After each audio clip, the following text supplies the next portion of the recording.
Salmo 11, verso 3, e a carta de Paulo a Tito, capítulo 2, versículo 1. Diz assim o Salmo 11, verso 3: Ora, se forem destruídos os fundamentos, que poderá fazer o justo? Se forem destruídos os fundamentos, que poderá fazer o justo? Tito, capítulo 2, e o versículo 1, diz assim: Tu, porém, fala o que convém à sã doutrina. Amém? Podeis assentar. Obrigado por acompanharem bem a leitura bíblica. Meus irmãos, eu não sei se você já fez esse exercício, não poucas vezes eu já fiz, de me pegar pensando assim: se pudesse escolher um tempo para vir à existência,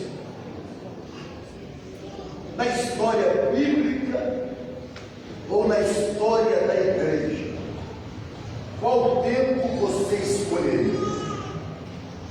Em uma dinâmica de sala de aula com alunos, alguns responderam: eu queria ter vivido junto com Moisés, queria ter saído do Egito e atravessado o Mar Vermelho. Isso é bom, né, irmãos? O problema é que de 20 anos para cima dos homens, só Caleb e Josué, o resto morreram. Interessante que o Moisés, eu não posso falar assim se o Moisés fosse um pouquinho mais inteligente, porque ele era muito inteligente, quem sou eu para falar isso? Mas quando Deus falou para Moisés assim, só Caleb e Josué, era para ele entender: nem eu, Senhor, nem você, só Caleb e Josué, de 20 anos para cima. Ou outros alunos responderam: eu queria ter vivido nos dias de Davi, queria ter sido um guerreiro do exército de Davi e viver aquele tempo áureo que Deus deu à nação via o governo de Davi. A maioria dos alunos estudando teologia: não, eu queria ter vivido os dias de Paulo, ter sido mentoreado por Paulo e, como Timóteo, receber a orientação de Paulo. Alguns disseram que queriam ter vivido o dia da reforma, dos grandes teólogos, e passar por aquele tempo de tirar a igreja daquela obscuridade. Cada um pontuou, e muitos: eu queria ter visto o Filho de Deus encarnado, ter vivido aqui na terra, lá em Jerusalém, quando Jesus aqui pisou. O certo é que, se nós pudéssemos escolher, então cada um escolheria seu tempo. Como isso não compete a nós, compete a Deus, esse é o nosso tempo, essa é a nossa geração, e esse é o momento que Deus nos chama, vocaciona, para sermos obreiros vocacionados na seara do Mestre. Vamos considerar, baseado na nossa temática e no tema da escola bíblica, os desafios do nosso tempo, as problemáticas que envolvem ser um obreiro vocacionado, exercer um ministério justamente nesses dias. É um perigo para nós e para a igreja de Cristo nós ousarmos exercer um ministério sem conhecer os problemas e os anseios do coração humano nessa pós-modernidade. Diz 1 Crônicas 12:32 que Davi tinha 200 homens da tribo de Issacar, e eles eram destros na ciência dos tempos. Eles faziam uma leitura da realidade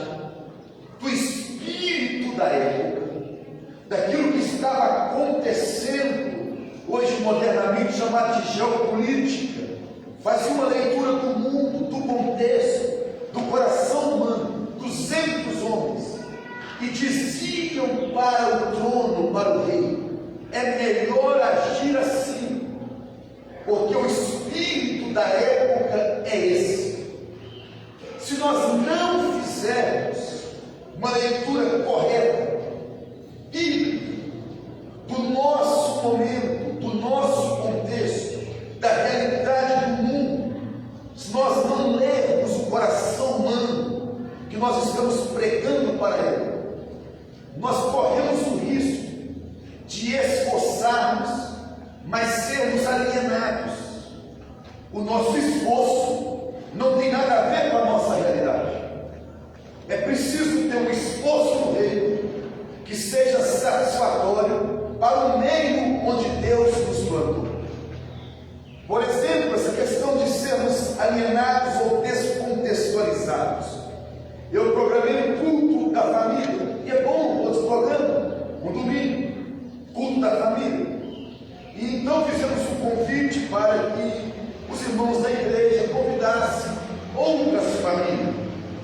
E uma irmã da igreja, com a sua vizinha sofrendo com um filho nas drogas, levou a vizinha no culto comigo.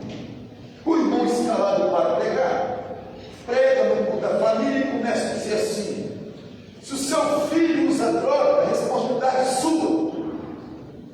Se o seu filho viciou nas drogas, a responsabilidade é sua.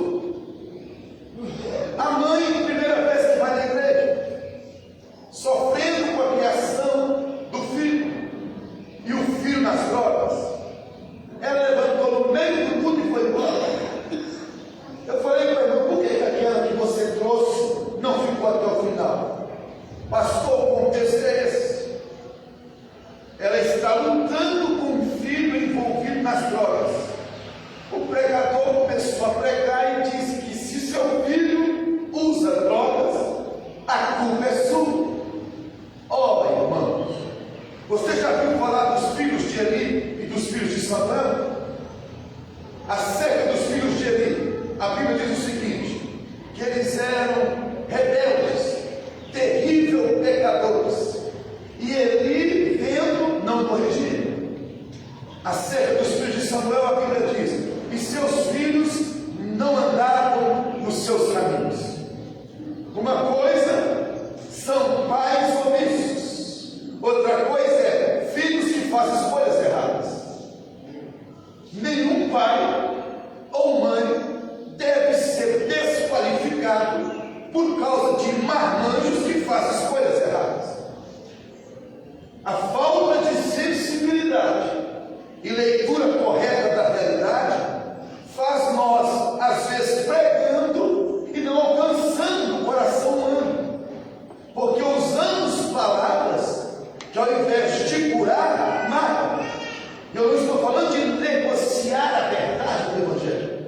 Eu estou dizendo da necessidade de fazermos uma leitura correta da nossa época, para que a nossa mensagem seja contextualizada conforme a realidade de quem está nos ouvindo.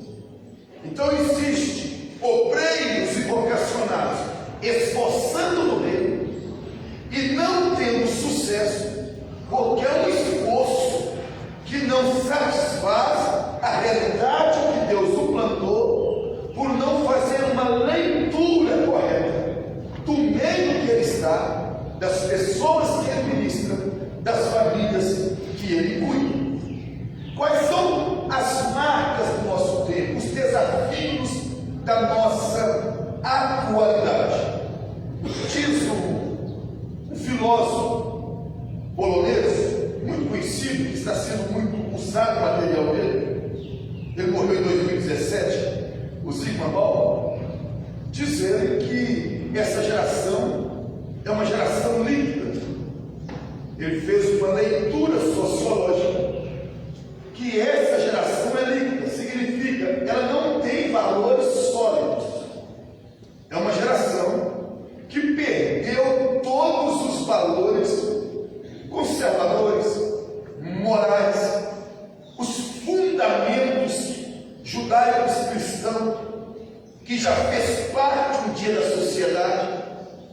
Quando criança, meu pai trocou uma casa na região da Pampulha por uma casa na região do Barreiro, né, Belo Horizonte. Eu lembro dele conversando com o senhor, o Terica, e eu olhando assim, o Terica falou: o senhor pode deixar as cortinas? E tinha muitas telhas assim. Meu pai falou: o senhor deixa as telhas? Aí o Terica falou: então eu deixo as telhas aqui para o senhor. Aí meu pai: então eu deixo as cortinas. E eles pegaram nas mãos. E ao pegar nas mãos, estava fechado o negócio. Bastava, não precisava de contrato, de ir reconhecer firma. Se pegasse na mão, homem era homem suficiente para ficar até com prejuízo, depois se apertou nas mãos. Essa geração é líquida, ela não tem esses valores sólidos de fechar um negócio e sustentar porque deu a palavra. Os fundamentos morais.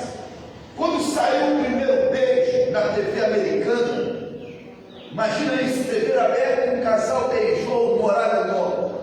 No outro dia, a população dos Estados Unidos saiu nas ruas para protestar, porque a TV mostrou um casal beijando. Essa sociedade, mesmo não sendo 100% cristã, ela já teve na cultura dela valores morais sólidos. A religião deixou de ser importante. Não é só a fé cristã. A ideia do sagrado, da religiosidade, da festa cristã, a sociedade perdeu. Eu estava nos Estados Unidos pregando escola bíblica de Ovelha em Boston, agora, 31 de outubro, e aí dia das bruxas. É impressionante como que o dia da reforma protestante foi usurpado naquela nação pelo dia das bruxas. Indo para a igreja, 20 horas, eu falei: pastor, não estou entendendo esse trânsito agora. Ele falou: você vai ver ali na frente uma casa das bruxas enorme, e os pais levam as crianças para assistir o espetáculo das bruxas. E o pastor falou para mim: sabe o que é isso? Eles estão consagrando os filhos aos demônios. Os valores religiosos, as festas cristãs não são mais importantes. A sociedade, ela perdeu esses valores sólidos. Os fundamentos doutrinários de sustentação da igreja. Eu volto nisso depois. Vivemos um tempo, irmãos, do barateamento da graça de Deus.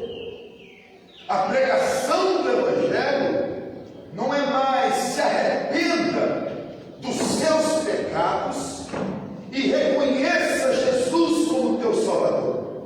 É uma pregação assim: venha mudar de vida, venha sair do aluguel, venha adquirir a casa própria. Em países de terceiro mundo, esse tipo de pregação lota as casas. Ela é centrada na necessidade humana. O barateamento da graça de Deus é quando nós admitimos como membros do corpo de Cristo pessoas que não foram transformadas pela graça. E assim, nós vamos criando um tempo de uma sociedade sem valores, sem fundamentos. Em nome de agregar pessoas, nós deixamos permanecer do jeito que quiser. E isso em muitas igrejas, porque as pessoas se iludem com isso. A igreja do lado está bombando, a igreja de fulano está bombando, não vai passar disso, só vai bombar. Ela não é capaz de fazer discípulos para o reino de Cristo. Não se iluda com propostas de igrejas emergentes que atrai todo tipo de gente, mas o evangelho naquele lugar é uma atração e não uma transformação. Nós precisamos ser guiados por um evangelho que transforma, que cura. Chefe, é demais, não só fazer isso. O evangelho que transforma e que cura. Um teólogo americano diz o seguinte: vocês conhecem isso melhor do que eu, mas essa alimentação transgênica é o seguinte: tem lá o café, um alqueire de terra. Quantos pés de café, irmãos? 12 mil? Então, um alqueire de terra, 12 mil pés de café. Vamos mandar pegar a semente, mandar para o laboratório e vamos modificar a semente. No mesmo alqueire, 12 mil pés de café de novo. Só que agora nós vamos colher 3 vezes mais. Porque levou a semente para o laboratório, modificou ela, e naquele mesmo espaço, com a mesma quantidade de pé de café, dá para colher 3 vezes mais. Por que médicos vêm contra, ONGs vêm contra essa alimentação transgênica? Porque mudou na estrutura, na genética da semente, mudou a qualidade. E quem toma o café hoje não sente, mas acredita que a terceira geração, que os nossos netos irão sentir. Então produz mais, colhe mais, na mesma quantidade de tempo, porém a próxima geração vai sentir e vai pagar o preço de modificar a semente. Estamos fazendo isso com o Evangelho. A gente muda a semente e vamos atrair gente, vamos atrair pessoas. Importa é bater a nossa meta, é batizar aquela quantidade, é mostrar que estamos bombando. Só que nós estamos mudando a semente. Colhe mais rápido, mas comprometeu a qualidade. Não é interessante encher a igreja de gente que não nasceu de novo. É necessário que a gente compreenda que conversões superficiais fazem uma pessoa frequentar a igreja, mas não faz o pecado e o mundo sair do coração dele. E mais cedo ou mais tarde ele irá voltar para o mundo, porque não encontrou o evangelho genuíno. Ser obreiro na atualidade é você estar aqui pregando a verdade e do lado tem um pregando a semente modificada. E quem prega a verdade cresce vagarosamente, a semente modificada cresce mais rápido, e o povo se ilude com a semente modificada. A corrupção do evangelho tem atraído mais gente do que a verdade do evangelho. Triste a situação do nosso país, do cristianismo nessa nação. Esse é o nosso tempo. Um tempo em que os fundamentos são destruídos. E Davi pergunta: já que os fundamentos são destruídos, o que poderá fazer o justo? Uma outra marca desse tempo, vocês sabem disso, é o marxismo cultural. Tudo gira em torno de uma implantação de uma ideologia. Observe bem aqui que foi muito debatido e está sendo a ideologia de gênero. A ideia é corromper as crianças, porque se corromper a criança, aquela criança corrompida na infância não formará família saudável. E o que solidifica a sociedade são famílias saudáveis. Então você veio de uma família saudável, gerou sua família saudável e irá gerar, através dos seus filhos, mais famílias saudáveis. Qual que é a ideia? A melhor maneira é perverter essas crianças, para que quando elas cheguem na idade adulta, ao invés de contribuir com famílias saudáveis, elas abracem a anarquia, a falta de valores. E para tanto, vem todas as ideias daquilo que Karl Marx diz da abolição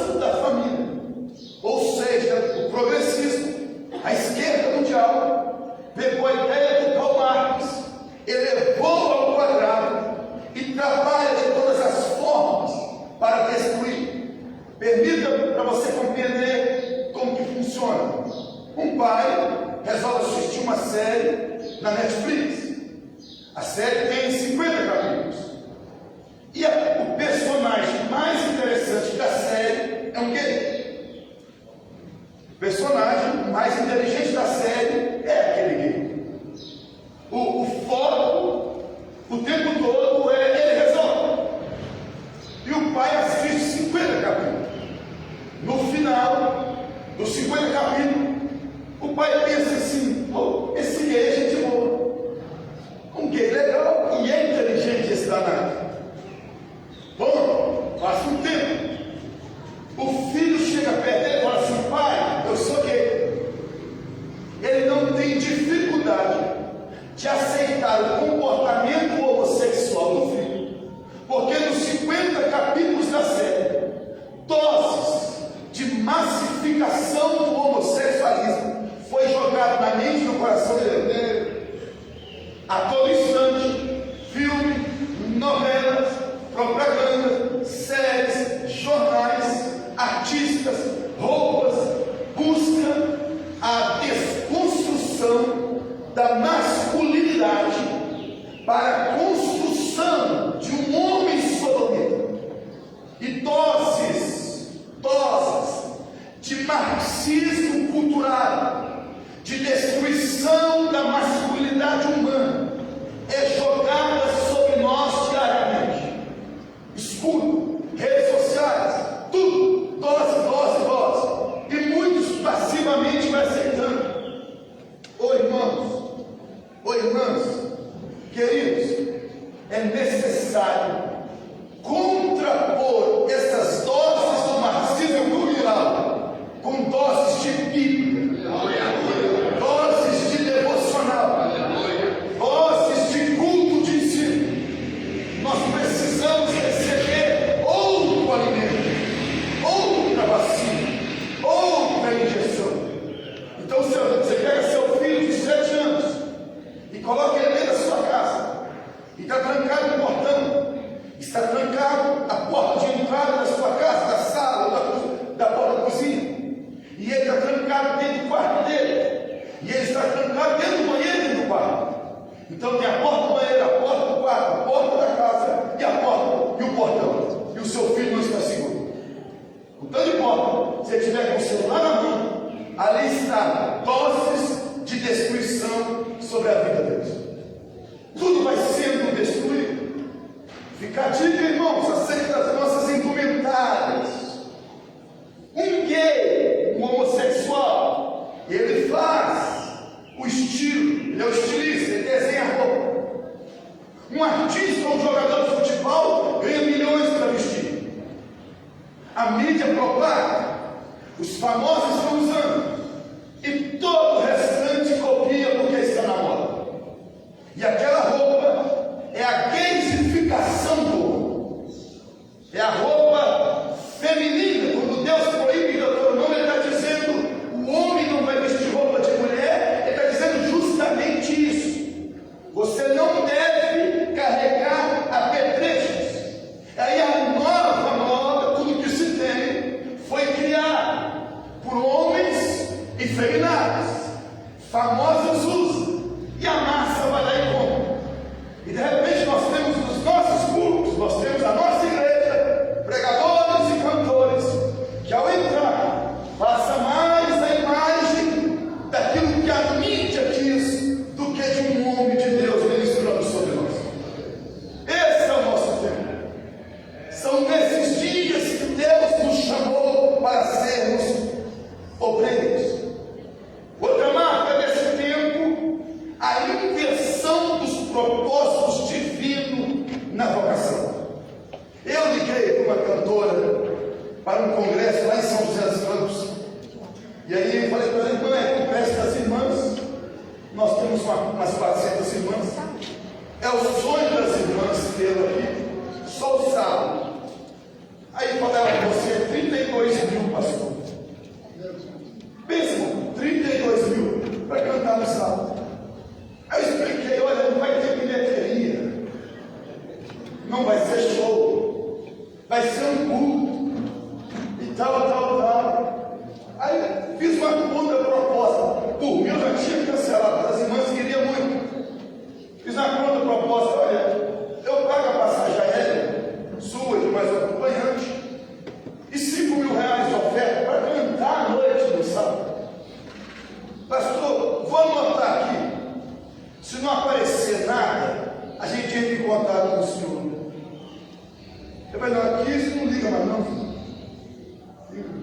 Só queria te testar mesmo. Irmãos, nós estamos vivendo dias que o mundo gospel corrompeu o propósito pelo qual Deus nos chama. Se a pessoa canta bem, ou prega bem, ou ensina bem, tem a chance de ficar rico. Porque o mundo gospel, ele promove você a uma estrela. E depois que você virou uma estrela, vão pagar muito para poder te ter fazendo um espetáculo. Essa foi a proposta de Jesus para Satanás. Por que o senhor não sobe no pináculo do templo? E aí o senhor pula de lado. Antes do senhor tocar no chão, os anjos vão te pegar. E a multidão vai dizer: uau, olha o que ele fez. Usa o teu ministério, promova um espetáculo, encanta as massas.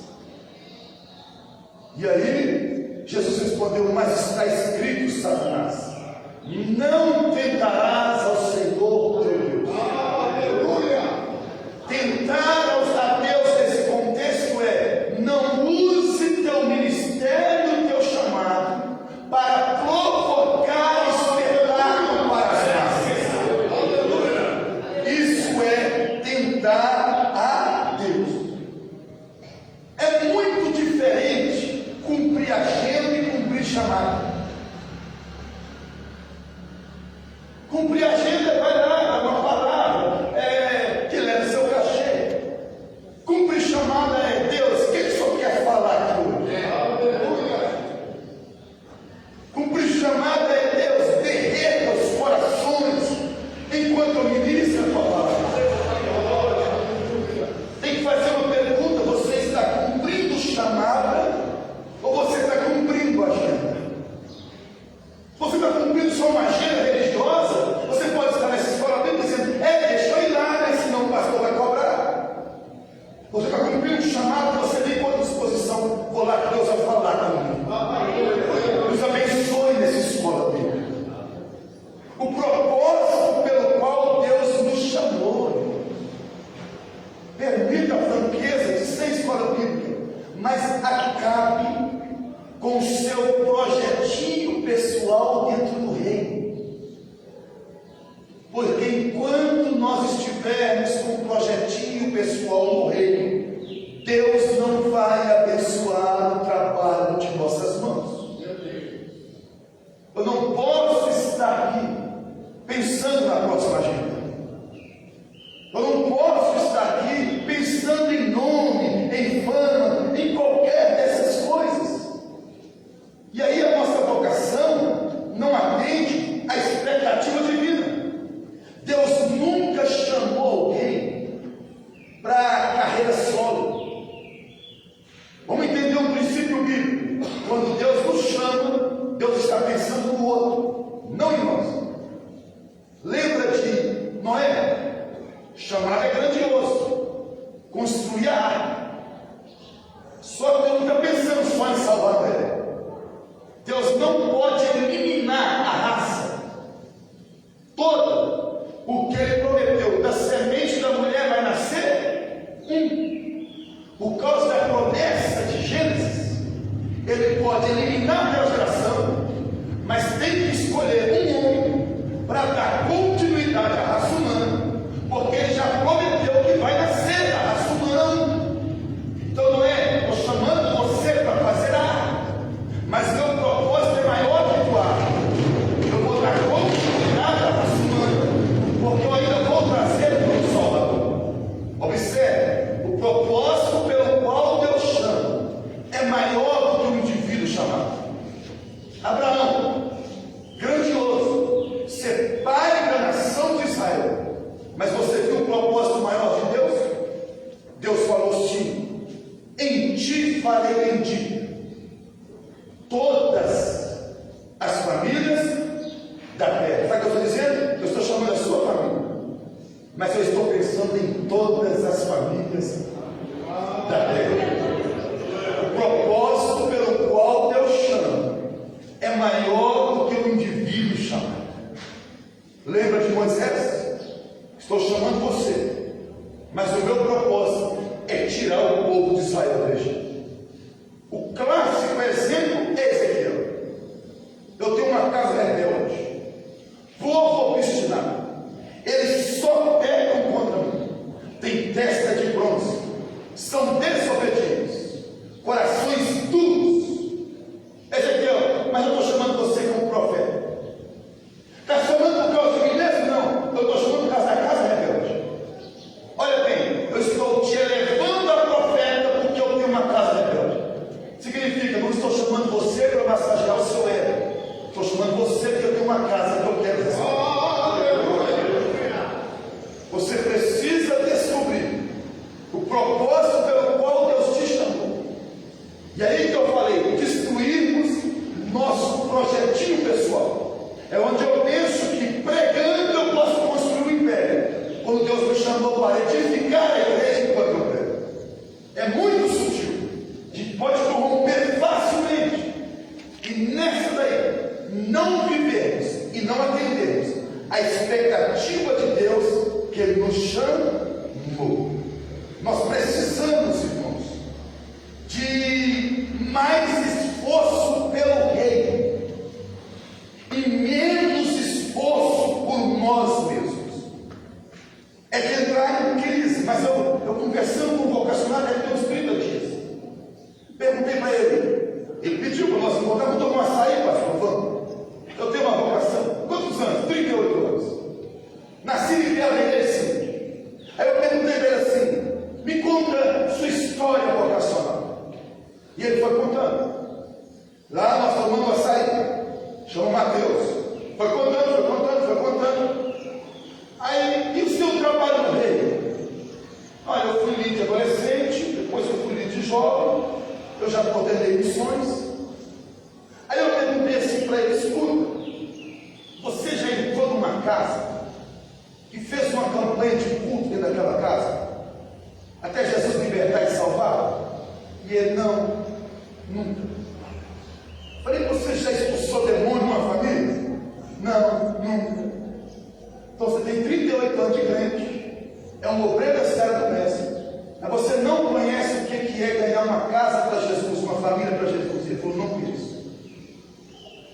Nós estamos resumindo a nossa vocação ao nosso cargo na igreja. Meu Deus. Estou fazendo a obra. Exerça seu cargo. Faça a obra santa. Mas se você resumir sua vocação a cargo, você ainda não entendeu o reino. Quando perde o cargo, não consegue fazer mais nada. Só consegue ser coordenador de um departamento. Não consegue trazer uma vida para a igreja. Não consegue ir numa casa e pregar o evangelho. Ô irmãos, esse modelo nosso de sermos apenas obreiros institucionais, só faço o que o pastor Jorge me coloca para fazer. Seja um obreiro integral. E o que é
nosso alcance no reino de Deus.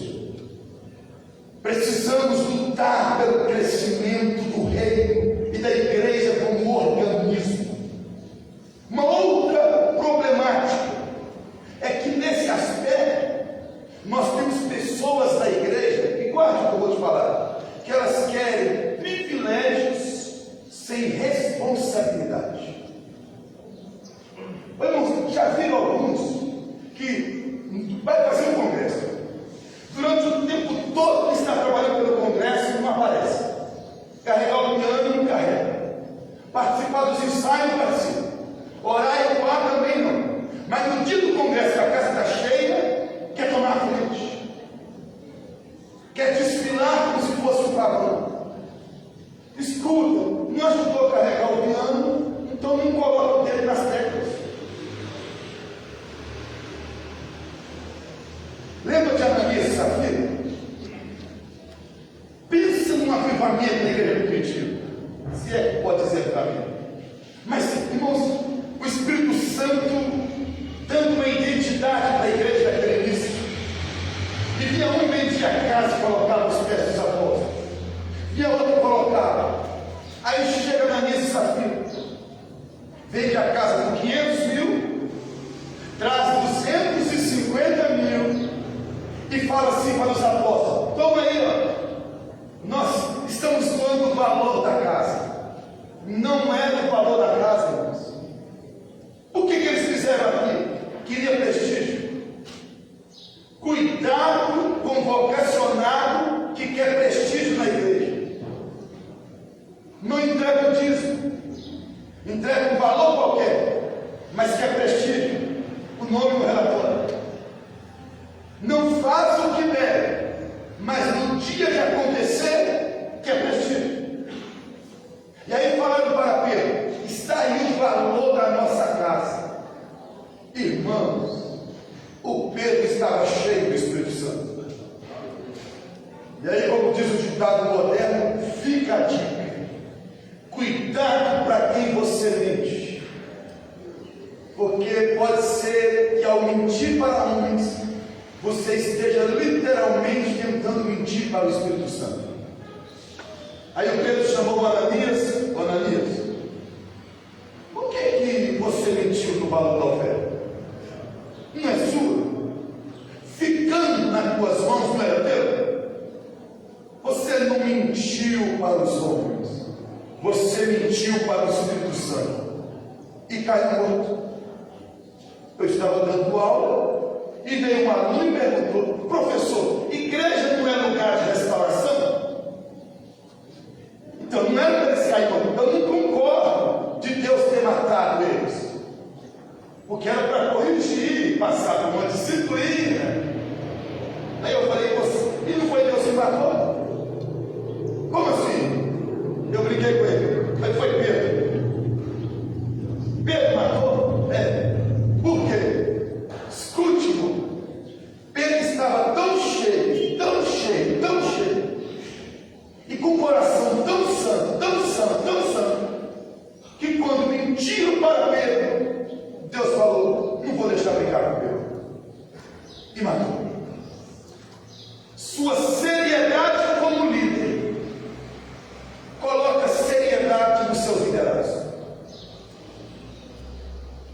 Deus não deixa ficar brincando onde a liderança não está brincando.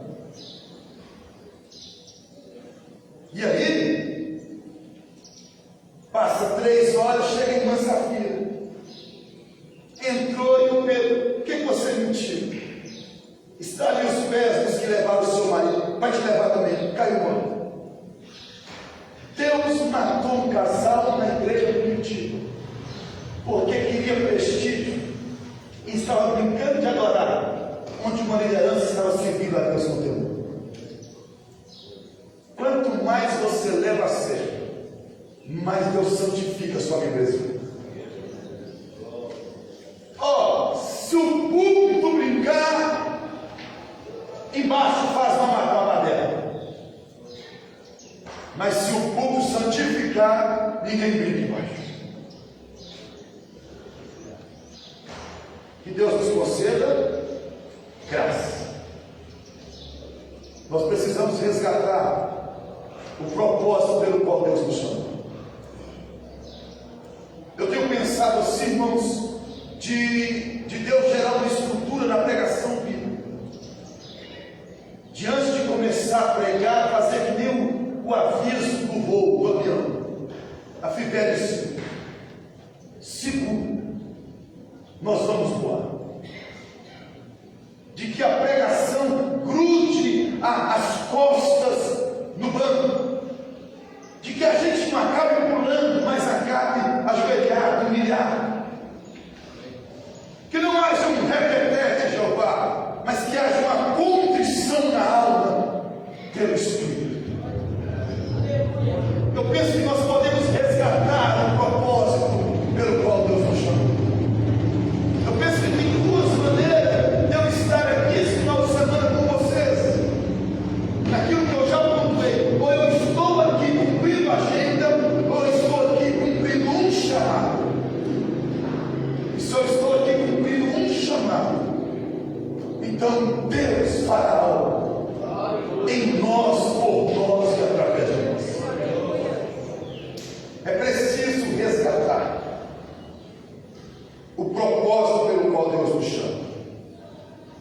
Outro problema de sermos obreiros na atualidade é o antropocentrismo.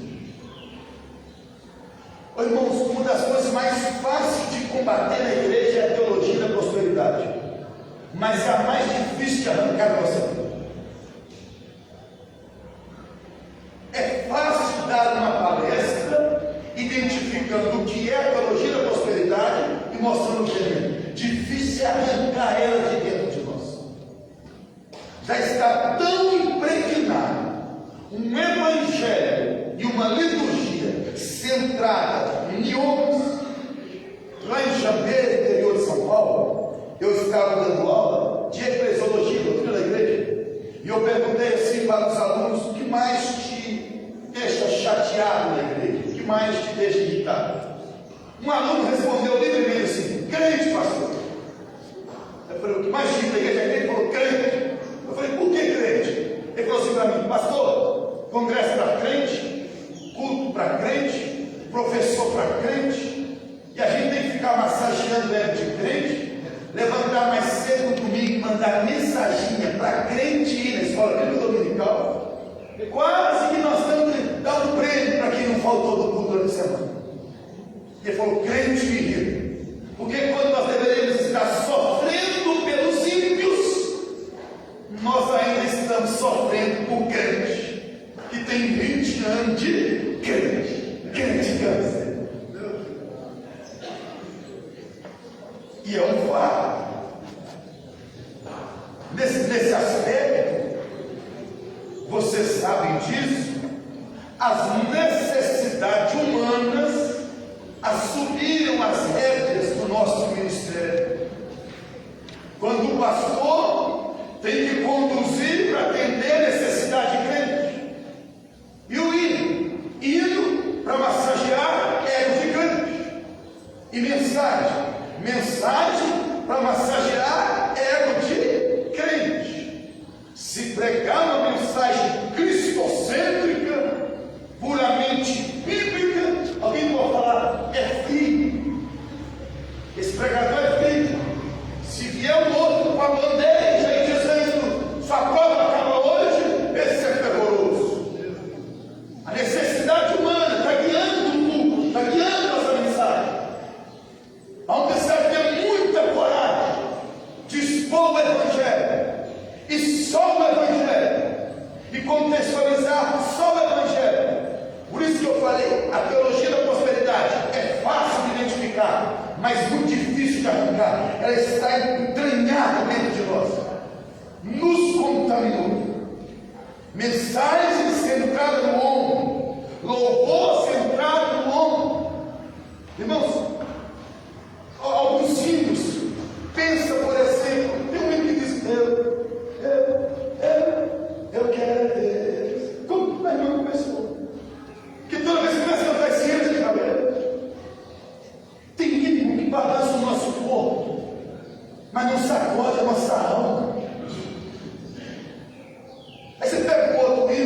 roupa trocada.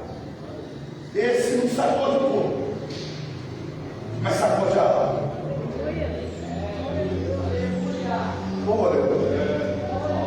Desafios de ser um obreiro na qualidade. O louvor se tornou antropocêntrico. E a gente reúne para cantar hinos, para dizer para os homens que a luta está acabando. Mas a gente deveria reunir para exaltar a Cristo por ter morrido no nosso lugar. A necessidade humana começa a guiar nós no culto, porque tem que ser um pastoreio, uma agenda ministerial para atender crente e miséria. Ele se acha um cliente, faz do meu jeito, que afinal de contas eu sou do serviço aqui, né? Ele se acha o direito de ter um pastor top, estava lá na escola bíblica de Ovelha, em Ribeirão Preto, como o pastor Raul Santos. Ele falou algo interessante. Ele falou assim que nós estamos vivendo que a geração mais nova quer tudo top. Então me deu um ministro de louvor top, com um som top, com umas músicas top, com um instrumento top, com um pregador top, e dizendo que entupiu. Tanto ser tudo top, entupiu. Falta graça, falta consistência. Uma outra problemática dos obreiros da atualidade: como nós vamos cumprir o ID de Cristo? Vai começar mais um ano. O pastor falou para mim que escola bíblica tem que ser de novembro a janeiro, para dar uma engessada e o ano ingressar diferente. Como que nós vamos cumprir o ID na atualidade? A departamentalização da igreja é uma questão de organização e não pode sangrar o corpo de Cristo. Em se tratando do ID, a ordem é para todos. Então vamos pensar o seguinte: está ali os meninos que cantam, que tocam, o nosso pastor está ali, eu estou aqui, obreiros ali, coordenadores ali, pastores ali. Cada um tem uma vocação diferente. Mas sabe qual é a ordem de Deus para todos nós? Ide e pregar o Evangelho para toda a tudo. Então, chamadas diferentes, mas a ordem é a mesma. Aí surge uma pergunta: como está a ordem dentro do seu chamado? Como que você cumpre o ID naquilo que você faz no reino? Você conhece a história da missionária Sofia Miller? Ela chegou no Brasil em 1949. Pensa na conversão dela. Ela estava andando em Nova York, adolescente, e um desses pregadores que fica sozinho na praça pregando, está pregando em Nova York, sozinho. Ela, tomada pelo Espírito: eu quero Jesus. Aceitou Jesus ali, foi cheia do Espírito Santo e decidiu que ia ser missionária. Veio para Colômbia, entrou rindo acima do mar e caiu na população ribeirinha do Amazonas. 40 e poucos anos dentro do Brasil, só evangelizando índios. Deixou 50 igrejas plantadas. 50. Traduziu o Novo Testamento inteiro para 2 línguas de tribos indígenas nas populações ribeirinhas. Depois de quase 50 anos de ministério no Brasil, a Sofia Miller voltou para Nova York por causa da idade. O Ronaldo Lidori, pastor da Junta Missionária, resolve que ele vai fazer um mapeamento das tribos indígenas e vai desafiar igrejas brasileiras para adotar tribos lá no Amazonas. Quando chega, ele contrata uma empresa daquelas de barco, que leva as pessoas no barco, tribo por tribo. Vai conversando com os homens e alguém fala para ele: o senhor vai fazer o trabalho da missionária Sofia Miller? Ele falou: que missionária? Uma que ficou aqui mais de 40 anos. Aí quando ele chega na tribo, tem igreja.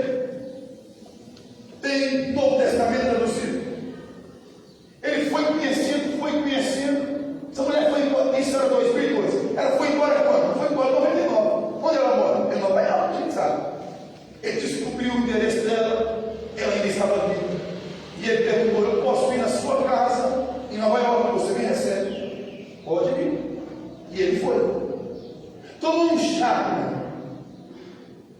Aí ele virou para ela e perguntou assim: me conte o segredo do seu chamado.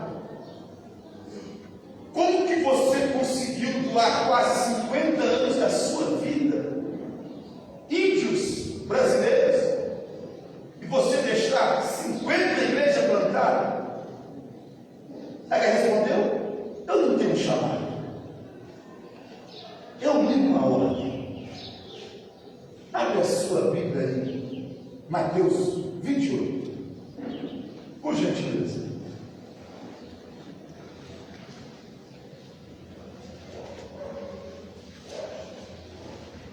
Mateus 28,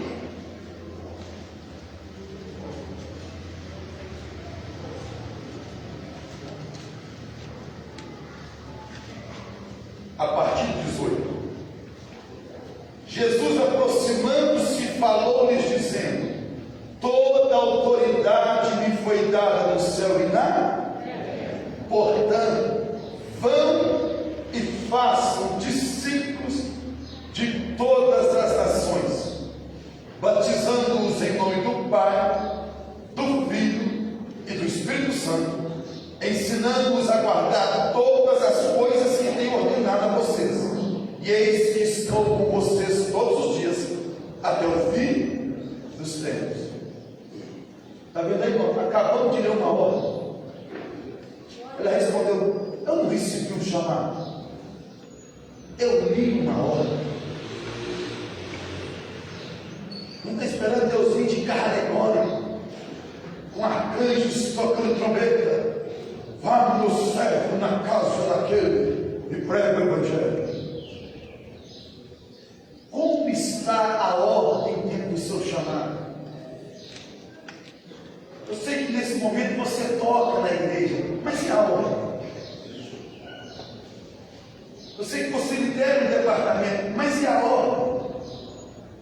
Esse é um problema da atualidade. Nós estamos cumprindo o chamado e esquecendo a ordem. Chamado é eu ensinando aqui essa manhã. Ordem é faça discípulo. Eu equilibrei aqui ontem e hoje. Ontem eu estive numa casa em Ribeirão das Neves, fazendo um culto caseiro. Tem coisa mais gostosa que cantar poesia? Dá uma palavra de 10 minutos e depois de cantar um clamor daqueles de pulsar demônio. Você está vivendo só o chamado e a ordem. Nossos chamados são diferentes, mas a ordem é a mesma. Todos devem fazer discípulos. Esse é um desafio. Nesse aspecto de cumprir a missão, cumprir o ID, nós precisamos abraçar o desafio de mudar a identificação sem perder a identidade. Os tempos mudaram, os modelos são novos. Precisamos adaptar-se ao novo tempo, sem perder a nossa identidade.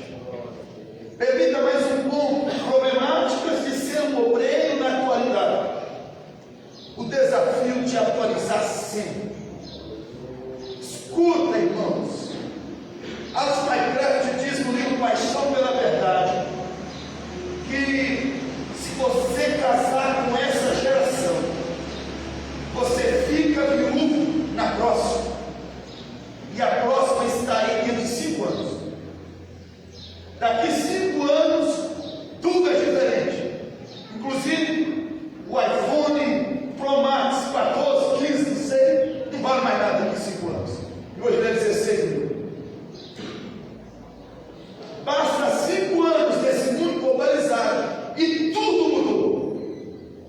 Se você casar com o seu jeito de ser e não buscar melhorar, crescer, evoluir, você pode deixar de ser uma voz relevante, porque perdeu a capacidade de comunicar com a geração. Precisamos crescer e evoluir e não sermos pessoas engessadas. Tem gente que gosta de sobremesa pudim. Você pergunta, qual que é a sua sobremesa preferida? Pudim. Aí você pega o indivíduo e leva ele para passar 7 dias num restaurante em Dubai, num hotel em Dubai. E o restaurante do hotel tem 70 tipos de sobremesa. Ganhou a viagem, está disponível a alimentação. E nos 7 dias em Dubai, com 70 tipos de sobremesa disponíveis, a pessoa come só pudim. Não é aberto para o novo. Pode levar para uma loja de doces em Paris, me oferecer centenas e dar pudim. Eu sei que é bom e devemos ser conservadores, principalmente nos princípios. Mas se nós não atualizarmos, nós vamos perder a capacidade de dialogar com essa geração. O pastor Gessé, um amigo lá de Piracicaba, ele chegou no último ensaio por Congresso Geral do Adolescente. A sede da igreja de Piracicaba estava lotada de adolescente. Adolescente de boné para trás. Adolescente, seja bem-vindo, pastor Adolfo. Adolescente que, sabe, a borda das roupas aparecendo. Adolescente de bermuda. Adolescente de cabelo estilo Neymar. Adolescente de cabelo pintado de loiro. Ele olhou os 300 adolescentes e foi vendo aquilo e falou: meu Deus do céu, eu não sei o que vou fazer. Eu vi no último ensaio do Congresso Adolescente, e olha os adolescentes desse campo da igreja que eu sou pastor, Deus. E aí ele foi para casa e ele foi orar. Ele deu uma crise e ele foi orar. Oh, Deus, o que eu faço, Deus? Parece que eu não consigo, eu não sou igual a eles, e mudou tudo, eu não sei se eu estou errado ou se é eles que estão certos. E dizendo que literalmente Deus falou assim: pastorei eles, para isso eu te chamei. Essa geração, com todas essas mazelas, Deus te chamou para pastorear, para cuidar deles, para mostrar para eles o caminho do céu, o caminho da cruz. E aí eu valorizo esse pensamento do Minecraft. Se você casar com a geração, você fica viúvo na próxima. Escute. A igreja está em progressão, a igreja está crescendo. Se você não acompanhar, você fica para trás. Aí daqui a 10 anos, a gente vira para a igreja e fala assim: quando precisava de mim, me usou. Agora não precisa mais, me deixou de escanteio. Não, ainda precisa de você, mas você não atualizou. Está com a mesma teologia, o mesmo discurso. Não cresceu, não evoluiu, não estudou, não leu. Não é que alguém te abandonou. Se eu engesso, eu deixo de ser uma voz relevante. E ao deixar de ser uma voz, eu vou ser deixado de lado. Então, nós não podemos transferir culpa. Lá em São Paulo, o pastor José Ramos dirigiu o culto assim: vamos usar hoje os nossos obreiros que estão aqui conosco sempre, e cada um vai dar para 10 minutos, 15 minutos, que Deus nos dê um culto gostoso, cada um pregando. Aí, coral, depois, o irmão presbítero Batista, o senhor vai dar uma palavra de 10 a 15 minutos. Tá? Irmãos, ele veio, ele não conseguia falar Nabucodonosor. Ele tropeçava expressando Nabucodonosor. E ficou aquele negócio feio, um presbítero, e não conseguia dar uma saudação bíblica. E não é que na segunda-feira ele veio no meu gabinete e falou comigo: vocês deixam a gente 2 anos sem falar. E aí pega de surpresa no culto e a gente passa vergonha. Aí eu falei para ele: ô irmão Benedito, o senhor serve para ser meu pai, mas permita a franqueza. 2 anos sem falar, dá para estudar o texto no original, dá até para ir em Israel. vai pregar um texto da mulher samaritana, dá até para visitar Samaria, o poço de Jacó. Dá para orar, dá para consagrar. Quando vim pregar, depois de 2 anos, dá para pingar azeite. Escute bem. O melhor tempo do seu ministério é o tempo de anonimato. Como que você usa ele? Se ninguém está te vendo, aproveita para acabar. Se ninguém está te dando oportunidade, aproveita para criar raízes. Esse é o melhor tempo. Aos solteiros, jovens e moços, rapazes e moças solteiros que estiver aqui, melhor tempo para acabar, para estudar. Quando casa, tem que dividir o tempo. Aí o que a pessoa faz? Não, 2 anos sem falar. Não te deu oportunidade, não tem nada para falar. E quer culpar a igreja, o ministério. Use seu tempo de anonimato para gerar raízes e estrutura. Acompanhe o crescimento da sua geração. Acompanhe o crescimento e o desenvolvimento da sua igreja.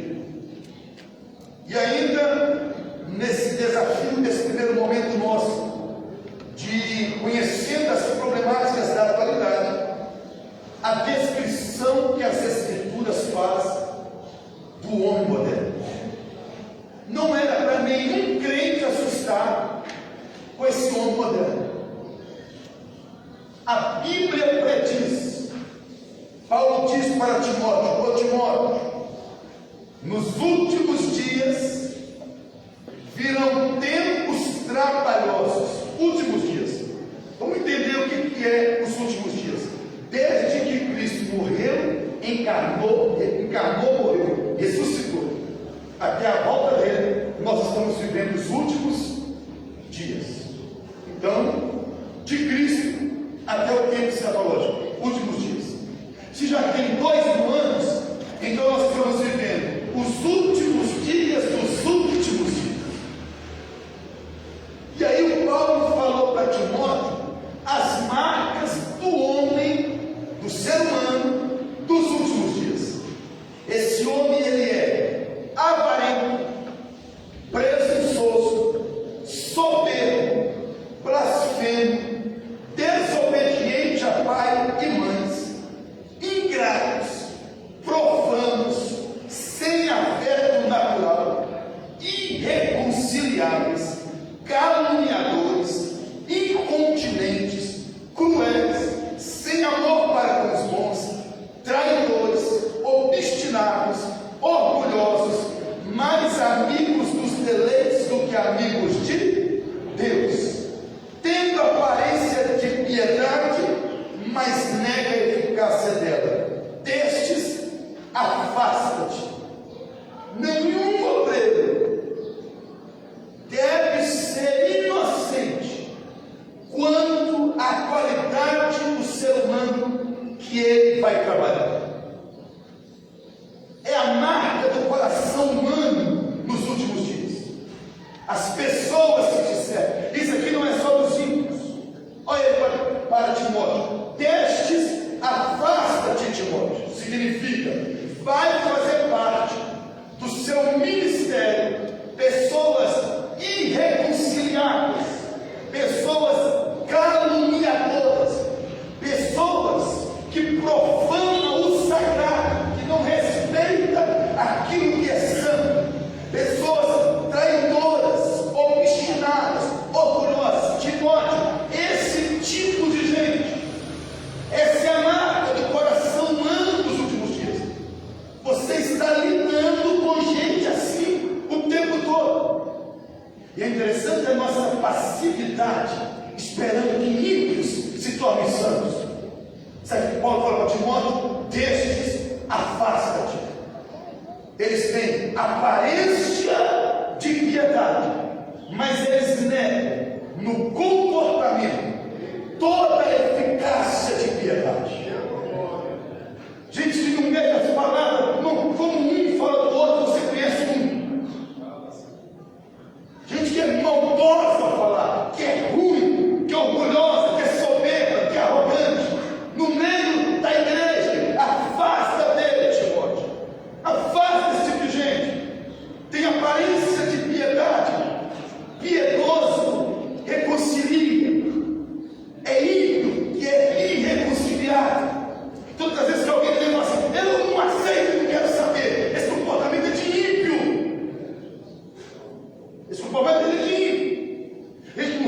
Instagram, um moço pegou um saco que nós compramos de 12 mil reais. E ele pegou e o pastor todo feliz em ganhar o saco. Ele ficou nervoso logo no ensaio. Eu vou sair daqui, essa igreja fede. E jogou o saco no chão. Alguém desceu e falou assim com ele, com o pastor na hora do gabinete: vai lá, pastor. Saco de 12 mil, ele jogou a caixa no chão. E ele falou que essa igreja fede. O pastor: não vou não, deixa ele embora, deixa ele embora. Por que, pastor? Que a Bíblia manda que deixes, afasta-te. Nós estamos tendo passividade com ímpios. E isso faz de nós, isso faz de nós covardes, omissos e passivos. Que Deus nos conceda a graça. Escute bem. Obreiro precisa fazer leitura bíblica de pessoas. Conheça as Escrituras ao ponto de ler o coração humano. Entranhe sua alma e sua mente nas Escrituras de tal forma que, ao ver pessoas, você veja pela lente das Escrituras. Esse é um desafio do nosso tempo. Não é hora de ler o coração humano, porque deu risada, é simpático, é gente boa, é amigo, é dizimista. Não é hora de ler o coração humano por essas questões. É hora de ver o que a Bíblia diz sobre aquele comportamento. A atualidade, ela é marcada pelos homens dos últimos dias. E aí, voltando no texto que eu li, vamos encerrar. Já era para ter parado. Voltando ao texto que eu li, o Davi perguntou assim: os fundamentos são destruídos, o que poderá fazer o justo? No versículo 1, no verso 1, alguém falou assim para Davi: bate asa como um pássaro, sugeriu para ele: fuja para o monte e fique quieto lá. Os tempos são tão difíceis que conselheiros, amigos e a sua própria alma podem sugerir assim: larga a mão disso tudo, vá para um monte como um pássaro, você não precisa passar por nada disso. Davi respondeu para os conselheiros: mas eu me refugio em Deus. Como vocês vêm sugerir que eu devo fugir como um pássaro? Os dias são difíceis, os fundamentos estão sendo destruídos, mas nós temos Deus. Não venha sugerir para nossa alma fugir como um pássaro. Nós vamos refugiar em nosso Deus. Que Deus nos abençoe em nome de Jesus. Muito obrigado. Irmãos, sinceramente, eu fico sempre o meu dia todo ouvindo uma palavra dessa. Quem ouviu Deus falar aqui,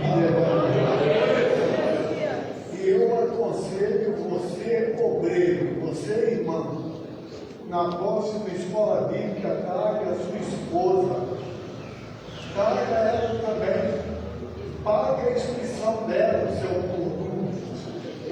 Não, traga ela também, fala: vamos lá para você ver a escola bíblica. Irmão, sabe por que minha esposa está aqui comigo? Porque eu levava ela. Aleluia. Eu levava ela. A minha esposa tem que fazer, só a minha que é, tem que fazer. Só a minha, não é? E de alguns irmãos aqui, as outras são todas culpadas. A nossa é à toa, não é? É o que você pensa. Traga a sua família, irmão. O tempo é trabalhoso. O tempo é trabalhoso. Olha o que nós ouvimos aqui de manhã, a sociedade. E outros sim, vem 4 anos aí, viu? De gays nas escolas. Os seus filhos vai ter 4 anos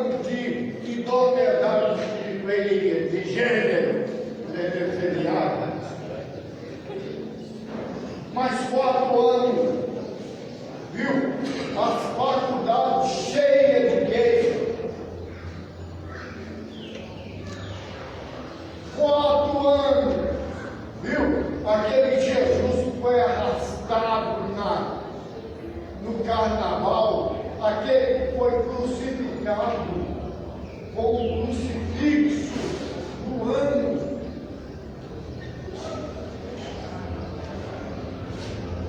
Nós pagamos para ver, e ele vem aí. Só o que nós temos que fazer, irmão? Bíblia na nossa família, Bíblia na nossa casa, Bíblia